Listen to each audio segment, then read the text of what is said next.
And you're watching Mets Weekly.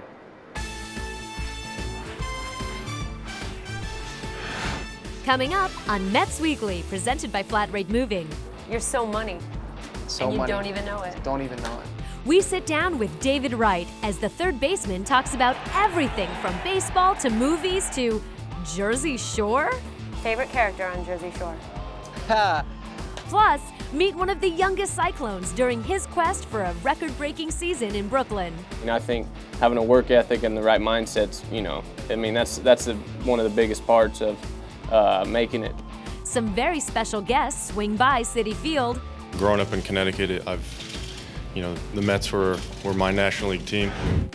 By fans, for fans, this is Mets Weekly. Hi, and welcome to Mets Weekly, presented by FlatRate Moving. I'm Julie Alexandria.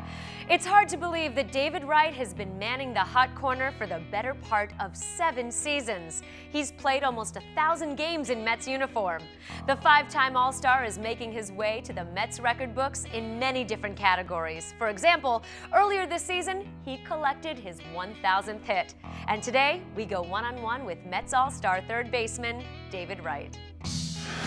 Wright makes the catch! An amazing play by David Wright. Beautiful diving catch. And David hits one deep, and it's out of here! David Wright with a homer to the deepest part of the ballpark. I'm here with third baseman David Wright. David, thanks for coming on the show again. Thanks for having me. Okay, so it's your second season here at Citi Field. Is it starting to feel like home now? I think so. I think we've adapted to the ballpark well. I think that we've kind of learned the ins and outs that not only the playing surface, but everything has to offer. Coming to the ballpark every day, we know what to expect. We know how the park's going to play, and I think that as a team, we're starting to mold the ballpark that we play in. Now, in spring training, you mentioned that you love movies, big movie buff. So, anything recently you've seen that you're liking? I'm excited about was it the Mark Wahlberg Wolf with other guys? I haven't seen it. I'm more of a DVD guy. On the road we have so much downtime. I bring some DVDs and kind of catch up that way. But it's good to sneak out every now and then and kind of go to a movie. I haven't done that recently, but I've been kind of brushing up on my DVDs. I saw Swingers the other night for about the millionth time, and I just like kind of the classics. And I heard that you actually like Entourage as well, you said. Love Entourage. I'm actually, getting into, although, not a huge Jets fan, I'm becoming, I guess, more of one from Hard Knocks and trying to brush up on some of the, the TV that I miss that's coming to the ballpark every day. Favorite character on Jersey Shore?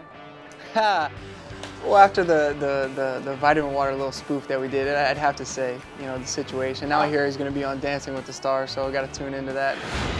Foul ball, go get it. You could have had that one. Lately, the Mets have been fielding a homegrown infield. So, do they look up to you, and do you feel responsible to show them the ropes? I think, you'll have to ask them if they look up to us. I'm not sure what the answer is to that. But I think that it's part of our job and part of our responsibility to make sure that we take these younger players and not only, show them how the New York Mets want to go out there and play the game hard, play the game the right way, but also off the field, just to staying out of trouble, trying to do the right things, being on time. I think it's an important part of the game that often gets overlooked, that clubhouse chemistry, that we're trying to mold some of the younger players into developing into really winning players. Now, I know you aren't someone who specifically cares about individual records, but earlier this season, you collected your 1,000th hit, and you're up there in runs and RBIs as well. So when you look back at that, how does that make you feel? Well, I'm proud. Obviously, the ultimate goal, without trying to sound too cliché, is you want that World Series ring. You don't want to be remembered as a guy that, goes up there and puts up those individual stats and hasn't won. And unfortunately, we've had our ups and downs since I've been here.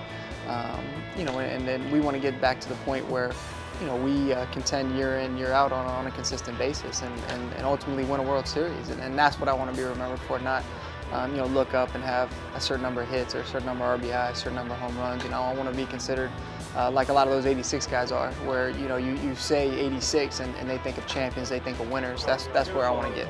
Well, thank you so much for joining us on Mets Weekly. Always a pleasure and good to have you. Pleasure's mine. Thank you. Still to come on Mets Weekly, presented by FlatRate Moving. Swing and a miss. Strikeout number 10. Hisunori Takahashi is not your typical rookie. We take a look at the Japanese pitcher's first year in the bigs. I think his numbers, kind of speak for, what he's done for us. And hard-throwing Bobby Parnell takes time to congratulate some young readers in Queens. They get into it, and it makes it fun and enjoyable to read the books to them.